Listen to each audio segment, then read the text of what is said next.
Năm 1964, một người đàn ông tên Bonnie Hill nức nở kể lại cho bác sĩ thôi miên về một trải nghiệm kinh hoàng của cuộc đời mình.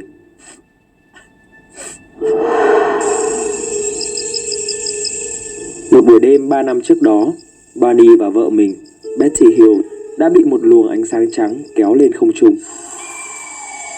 Họ bị bắt cóc bởi các sinh vật hình người trong một vật thể bay không xác định mà chúng ta hay gọi là UFO.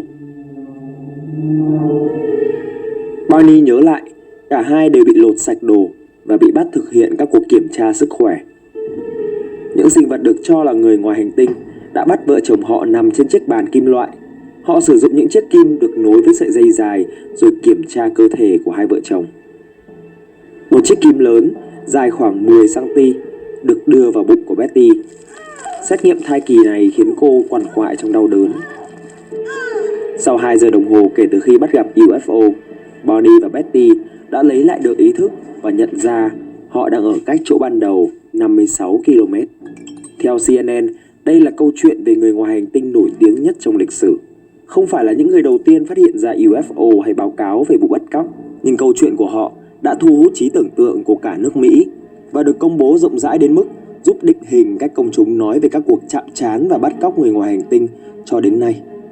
Một cuộc khảo sát của ABC News vào năm 2000 đã cho thấy gần một nửa dân số nước Mỹ và hàng triệu người khác trên toàn cầu tin rằng con người không đơn độc trong dải ngân hà. Hơn 40 triệu người Mỹ cho biết họ đã từng nhìn thấy một vật thể bay không xác định. Đồng thời, ngày càng có nhiều người tin rằng họ đã từng gặp người ngoài hành tinh. Năm 2011, trong một nghiên cứu về giấc ngủ của Trung tâm Nghiên cứu Trải nghiệm ngoài cơ thể tại Los Angeles, Mỹ, 20 tình nguyện viên tham gia nghiên cứu được hướng dẫn để thực hiện các hoạt động giúp tỉnh táo vào ban đêm. Những hoạt động này có thể dẫn đến những trải nghiệm bên ngoài cơ thể, trong số đó là những cuộc chạm trán có nhận thức với người ngoài hành tinh. Kết thúc nghiên cứu, 35% tình nguyện viên cho biết họ đã tiếp xúc với người ngoài hành tinh bằng hình ảnh và đã mô tả lại cuộc gặp gỡ này cho các nhà nghiên cứu.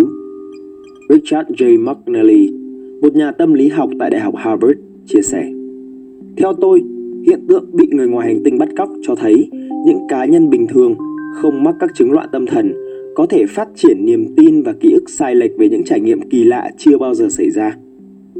Tuy nhiên, có thật sự là như vậy hay không? Hay họ đã thực sự bị bắt cóc bởi một giống loài bên ngoài vũ trụ?" Các bạn đang nghe podcast Giải Mã, xuất bản vào trưa thứ Năm hàng tuần trên VN Express, và tôi là Hoàng Hải.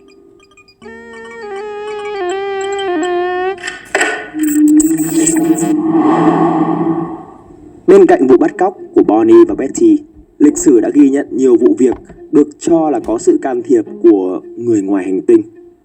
Một trong số đó là vụ bắt cóc ở Pascagoula, một thành phố thuộc bang Mississippi, Mỹ. Vào buổi tối ngày 11 tháng 10 năm 1973, Charles Hicksons, 42 tuổi, và Calvin Parker, 19 tuổi, đã hốt hoảng chạy tới văn phòng cảnh sát và trình báo rằng họ bị người ngoài hành tinh bắt cóc.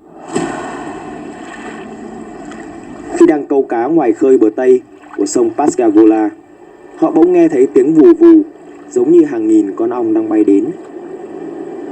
Tiếp đó, họ nhìn thấy 2 đèn xanh nhấp nháy và một vật thể hình bầu dục rộng khoảng 12 mét, cao 3 mét xuất hiện trước mắt. Parker và Hicksons kể lại rằng cơ thể họ cứng đờ nhưng vẫn còn ý thức về những chuyện đang xảy ra. Tiếp đến, 3 sinh vật lạ, màu xám và có khe miệng như những con robot đưa họ lên vật thể bay không xác định và tiến hành những cuộc kiểm tra. Calvin Parker trả lời với Fox 10 News về trải nghiệm của mình. A real bright beam appeared. Một hạt đậu xuất hiện và phát sáng trên khắp bầu trời. Khi chúng tôi nhìn thấy nó, chúng tôi đều bị mù trong một giây. Sau khi tôi lấy lại được tầm nhìn, tôi đã thấy 3 sinh vật tiến về phía mình. Tôi thấy chúng có đôi mắt chuyển động như người máy và chúng đang lơ lửng trên mặt đất. 2 người trong số đó bắt lấy Hickson, người còn lại bắt lấy tôi. Calvin và Hicksons cũng phải trải qua những cuộc kiểm tra bởi người ngoài hành tinh tương tự như Bonnie và vợ ông. Sau khi lên tàu, họ được một người ngoài hành tinh trông có phần nữ tính hơn tiến hành kiểm tra. Calvin kể rằng cô ấy đã dùng những ngón tay luồn xuống cổ họng của ông và cơn đau bắt đầu kéo đến. Calvin cảm thấy nghẹt thở và sợ hãi. Tuy nhiên, sinh vật này đã dùng thần giao cách cảm để nói với ông rằng đừng sợ hãi, chúng tôi sẽ không làm bạn bị thương đâu. Sau cuộc kiểm tra, người ngoài hành tinh thả họ trở về bờ sông. Trải nghiệm kinh hoàng này đã khiến cho Calvin và Hickson không giữ được bình tĩnh. Họ đã đi uống rượu. Điều này khiến cảnh sát nghĩ rằng họ say rượu hoặc nói dối, nên các cảnh sát đã bỏ đi và lén để lại một chiếc máy ghi âm. Tuy nhiên, không có kẽ hở nào trong các lời khai. Họ thậm chí còn vượt qua các bài kiểm tra nói dối. Calvin Parker cho biết, sau đêm định mệnh vào năm 1973, ông có nhiều suy nghĩ trái ngược nhau. Có lúc, ông thậm chí còn không chắc những sinh vật đó có phải người ngoài hành tinh hay không. Ông cho rằng chúng có thể là quỷ dữ. Calvin luôn muốn giữ kín câu chuyện về người ngoài hành tinh trong suốt 30 năm vì sợ bị làm phiền. Trái ngược với ông, người còn lại là Charles Hickson lại thường xuyên xuất hiện trên các chương trình trò chuyện và tự xuất bản một cuốn sách vào năm 1983. Sau này, Hickson tiếp tục báo cáo thêm 3 cuộc chạm trán với người ngoài hành tinh vào năm 1974. Tuy nhiên, trong bài kiểm tra với máy phát hiện nói dối, Charles Hickson đã không vượt qua. Bạn của ông, Calvin Parker, lại vượt qua một cách dễ dàng. Đến thời điểm hiện tại, đa số các vụ bắt cóc được cho là bởi người ngoài hành tinh thường được theo mô típ cả hai người chứng kiến đều bị bắt cóc hoặc một nạn nhân bị bắt cóc và không có nhân chứng. Điều này khiến nhiều người hoài nghi rằng những nạn nhân có thể bịa ra trải nghiệm này. Tuy nhiên, câu chuyện của Travis Walton lại có đến 6 nhân chứng. Vào ngày 5 tháng 11 năm 1975, Travis cùng đoàn thợ đốn gỗ đi vào rừng. Trong lúc đang làm việc, họ nhìn thấy một đám cháy trong rừng. Tiến đến gần, họ phát hiện ra rằng đó không phải là một đám cháy mà là một chiếc UFO khổng lồ phát sáng. Travis chia sẻ trên Larry King Live vào năm 1993. Chúng tôi nhìn thấy một luồng ánh sáng xuyên qua khe cây. Sau đó, chúng tôi đến gần nguồn sáng. Hóa ra đó là một chiếc UFO. Cả 7 người chúng tôi đều nhìn thấy thứ đó.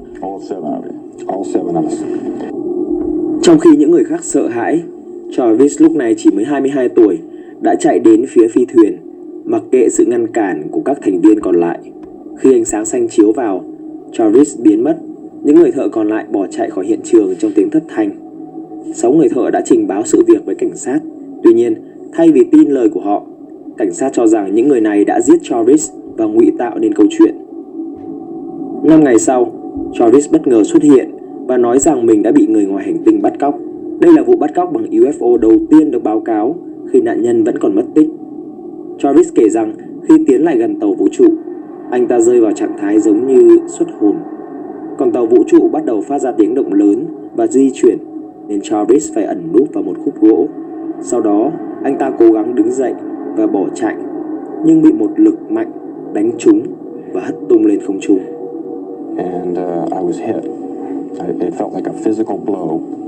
Tôi bị một lực đánh trúng như một cú hạt mạnh vào cơ thể. Sau đó, tôi ngất đi. Các đồng nghiệp nói với tôi rằng họ nhìn thấy một luồng năng lượng khủng khiếp phát ra từ phía bên dưới phi thuyền và đánh trúng tôi. Họ mô tả với cảnh sát rằng luồng năng lượng giống như một ngọn lửa màu xanh dài. Sau khi được đưa lên tàu vũ trụ, Travis tỉnh lại và thấy quanh mình là các sinh vật nhỏ mà anh ta cho rằng đó là người ngoài hành tinh. Chúng nhìn chằm chằm vào Travis. Những ánh nhìn này đã ám ảnh anh. Sau khi cố trốn thoát thông qua một lối đi hẹp, Travis tiến vào một căn phòng có bảng điều khiển. Ở đây, anh bị một người đàn ông khống chế và đánh bất tỉnh. Lần tiếp theo tỉnh dậy, Travis đã ở cách nơi anh ta bị mất tích khoảng 24 km. Travis không hề nhận thức được bản thân đã biến mất suốt 5 ngày. Anh cố đi bộ vào thị trấn gần đó trong tuyệt vọng. Không ai tin Travis. Cảnh sát cho rằng anh gặp ảo giác vì sử dụng ma túy. Tuy nhiên, Travis đã thực hiện một loạt các xét nghiệm tâm thần và ma túy để chứng minh bản thân hoàn toàn bình thường. 40 năm sau, Travis vẫn giữ nguyên câu chuyện của mình và đã thực hiện 5 bài kiểm tra máy phát hiện nói dối riêng biệt để chứng minh câu chuyện đó là thật. Các nhân chứng đã thực hiện tổng cộng 11 bài kiểm tra máy phát hiện nói dối. Nhà báo hàng không Philip Glass đã điều tra vụ của Travis Walton và viết trong cuốn sách của mình UFO, The Public Deceit vào năm 1993 rằng các thành viên trong gia đình của Travis và đồng nghiệp không hề quan tâm đến sự an toàn của Travis trong suốt 5 ngày mất tích. Đồng thời, Jack McCarthy, một giám định viên về phát hiện nói dối, cho biết Travis đã thất bại trong bài kiểm tra nói dối đầu tiên khi trở về sau trải nghiệm bắt cóc. Vậy động cơ cho màn kịch này là gì? Nhóm điều tra cho rằng nhóm thợ đốn gỗ của Travis đã trễ thời hạn làm việc. Chính vì vậy, họ đã lên kế hoạch khiến Travis mất tích và quay trở lại với một câu chuyện khó tin. Các đồng nghiệp sẽ làm chứng cho điều đó và một nhóm của họ sẽ được miễn trừ mọi trách nhiệm khi công việc trễ hạn. Đối với trải nghiệm về những câu chuyện bị người ngoài hành tinh bắt cóc, nhà tâm lý học Richard McNally cho rằng não bộ con người có thể phát hiện niềm tin và ký ức sai lệch về một sự kiện chưa xảy ra với họ. Các chuyên gia cố gắng giải thích lý do tại sao những người thông minh, ổn định về mặt tinh thần lại đưa ra những trải nghiệm này. Nhiều nhà tâm lý học cho biết chứng tê liệt khi ngủ và ảo giác đóng một vai trò quan trọng. Theo Kazuhiko Fukuda, chuyên gia hàng đầu về chứng tê liệt khi ngủ và là một nhà tâm lý học tại Đại học Fukushima ở Nhật Bản, cho biết chứng tê liệt khi ngủ có thể khiến nhiều người tưởng tượng ra phù thủy hay thậm chí là trải nghiệm về việc bị người ngoài hành tinh bắt cóc. Al Chini, phó giáo sư tâm lý học tại Đại học Waterloo ở Canada, cho biết trong một cuộc khảo sát với 2.000 người bị tê liệt khi ngủ, hàng trăm người trong số đó đã mô tả những trải nghiệm tương tự với việc bị người ngoài hành tinh bắt cóc. Tiến sĩ Cheney cho biết, người ta cảm nhận được sự hiện diện, tiếng nói mơ hồ vang lên bên tai, những sinh vật mờ ảo di chuyển khắp phòng, sự bất động kỳ lạ, áp lực đè nặng và cảm giác đau đớn ở nhiều bộ phận trên cơ thể. Vào thời gian trước, con người thường mô tả trải nghiệm của mình bằng hình ảnh của những phù thủy. Giờ đây, với khái niệm về người ngoài hành tinh từ không gian bên ngoài, có phần hiện đại hơn và hợp lý hơn đối với tâm trí của con người. Theo ông, những hiện tượng này không chỉ phù hợp với cuộc tấn công của một con quỷ nguyên thủy, mà còn với các thí nghiệm của những người ngoài hành tinh. Cảm giác trôi nổi và bay cũng là lý do xuất hiện các báo cáo về việc bị lơ lửng và vận chuyển lên tàu của người ngoài hành tinh. Trong một cuộc thăm dò Roper công bố vào năm 1992, gần 4 triệu người Mỹ báo cáo về các trải nghiệm giống với việc bị người ngoài hành tinh bắt cóc. Một nghiên cứu phát hiện ra rằng những người này không dễ bị ảo tưởng hơn so với dân số nói chung. Thậm chí, họ có chỉ số thông minh cao hơn. Nhiều người trong số này tránh sự chú ý công khai và có dấu hiệu cảm thấy bị tổn thương, thậm chí bị sỉ nhục khi câu chuyện của mình được phát tán. Một số học giả phát hiện ra rằng những người đã xem phim ảnh hoặc đọc sách về những ý tưởng này dễ có xu hướng báo cáo về vụ bắt cóc của người ngoài hành tinh hơn. Trong câu chuyện của Bonnie Hill và Betty Hill, quá trình thôi miên thường được dùng để mở khóa ký ức. Vì thế, những câu chuyện có thể bị ảnh hưởng bởi các câu hỏi dẫn dắt của người thôi miên. Một nghiên cứu cho thấy có trí tưởng tượng phong phú dễ khiến một người nhớ nhầm về các sự kiện. Những người này thường giỏi trong việc đưa ra những ý tưởng kỳ lạ và dễ tin vào các hiện tượng huyền bí như ma quỷ hay bói bài tarot, theo nhà tâm lý học McNally. Với các yếu tố như gặp gỡ hiện tượng siêu nhiên, nhân vật chính dễ bị tổn thương và chuyến đi vào thế giới xa lạ là đặc trưng của các truyền thuyết. Nhiều người cũng cho rằng vợ chồng của Bonnie đã thấy căng thẳng khi sống ở nơi chủ yếu là người da trắng. Năm 1964, khi họ tham gia thôi miên, đó cũng là năm bùng nổ nhiều căng thẳng do chiến tranh lạnh và phong trào dân quyền. Theo Christopher Barder, một giáo sư xã hội học tại Đại học Chapman của California nhận định, hãy nhìn vào mô tả về những người ngoài hành tinh. Đó là sự pha trộn giữa các đặc điểm của người da đen và da trắng. Điều này có ý nghĩa trong bối cảnh xã hội lúc bấy giờ. Các câu chuyện về người bị bắt cóc chủ yếu dựa vào lời kể trực tiếp, một dạng bằng chứng dễ lung lay nhất. Ký ức có thể bị bóp méo do căng thẳng, mất tập trung hoặc thậm chí là tưởng tượng. Các nhà tâm lý học cho rằng khi một ký ức sai lệch hình thành, não bộ sẽ tự điền thêm các chi tiết để tạo ra sự hợp lý trong toàn bộ câu chuyện. Nhà tâm lý học Michael Shermer gọi đây là tính mẫu hình hay xu hướng nhìn thấy các mô hình ngay cả khi không có. Điều này khiến chúng ta nhìn thấy khuôn mặt trong đám mây hoặc nghĩ rằng một sự kiện là nguyên nhân của một sự kiện khác. Nhà tâm lý học Christopher French, người nghiên cứu về hiện tượng huyền bí, cũng cho rằng các câu chuyện về việc bị bắt cóc và chạm trán với người ngoài hành tinh đã giúp các nhà tâm lý học hiểu rõ hơn về trí nhớ của con người. Những câu chuyện này làm sáng tỏ những điểm yếu của trí nhớ và sự thiếu chính xác trong lời kể. French đã chia sẻ với tờ The Guardian rằng những gì chúng ta nhìn thấy và nghe thấy, đặc biệt là trong điều kiện quan sát không lý tưởng, có thể bị ảnh hưởng mạnh mẽ bởi niềm tin và kỳ vọng sẵn có. Trong một nghiên cứu về giấc ngủ của Trung tâm Nghiên cứu Trải nghiệm ngoài cơ thể Los Angeles, 20 tình nguyện viên được hướng dẫn thực hiện một loạt hoạt động khi thức dậy hoặc tỉnh giấc trong ban đêm. Các bước này có thể dẫn đến những trải nghiệm ngoài cơ thể. Nhà nghiên cứu chính Michael Raduca cho biết hơn một nửa số tình nguyện viên đã có ít nhất một trải nghiệm ngoài cơ thể, hoàn toàn hoặc một phần. Trong số đó, 7 người đã tiếp xúc với UFO hoặc người ngoài hành tinh trong các trải nghiệm giống như mơ. Raduca thiết kế thí nghiệm để kiểm tra giả thuyết rằng nhiều cuộc chạm trán với người ngoài hành tinh thực chất là do mọi người trải qua trạng thái mơ sống động, chân thực. Khi mọi người trải qua những vụ bắt cóc của người ngoài hành tinh vào ban đêm, họ thường không biết rằng họ đang trong trạng thái giấc ngủ REM, giấc ngủ khi sóng điện não nhỏ và có trải nghiệm thoát xác. Ông cũng ước tính rằng khoảng 1 triệu người Mỹ đã trải qua những trải nghiệm như vậy mỗi năm.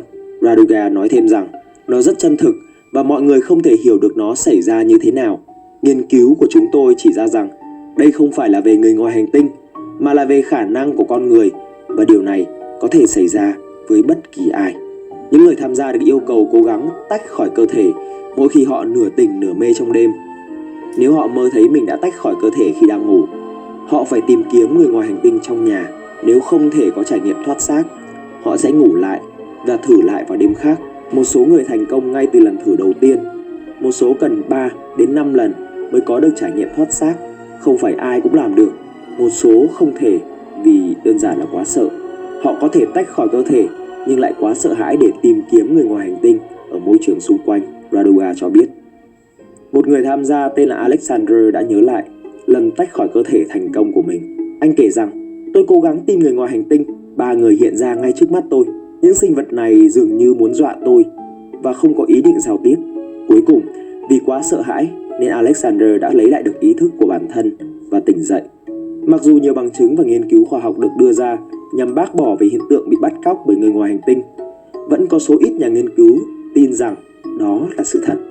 Một trong số đó là giáo sư John E. Mack, một nhà bác sĩ tâm thần, nhà phân tâm học nổi tiếng của Harvard.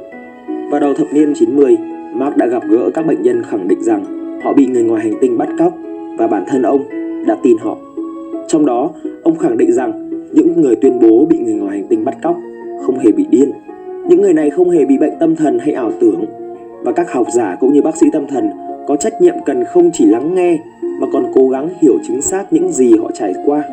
Ông nhấn mạnh rằng nếu thực tế hiện tại không thể lý giải được các trải nghiệm này, chúng ta cần thay đổi nhận thức về thực tế. John Summerscales là người thành lập nhóm hỗ trợ giúp đỡ những người bị bắt cóc hoặc bị liên lạc kể từ năm 2011. Theo bà, những người trải qua những trải nghiệm này có thể gặp chấn thương về tâm lý rất nặng và cần có sự hỗ trợ. Hầu hết những người trải qua đều không có ai để chia sẻ. Điều này dẫn đến việc điều trị với bác sĩ trở nên khó khăn hơn. Một số người thậm chí còn được điều trị chứng rối loạn căng thẳng sau chấn thương. Rất ít người nói với bác sĩ lý do thực sự khiến họ đau khổ. Những người nói với bác sĩ thường đang sử dụng thuốc chống loạn thần, bà Summerscale cho hay. Vậy con người có thật sự bị người ngoài hành tinh bắt cóc hay không? Hay tất cả chỉ là do họ tự tưởng tượng ra?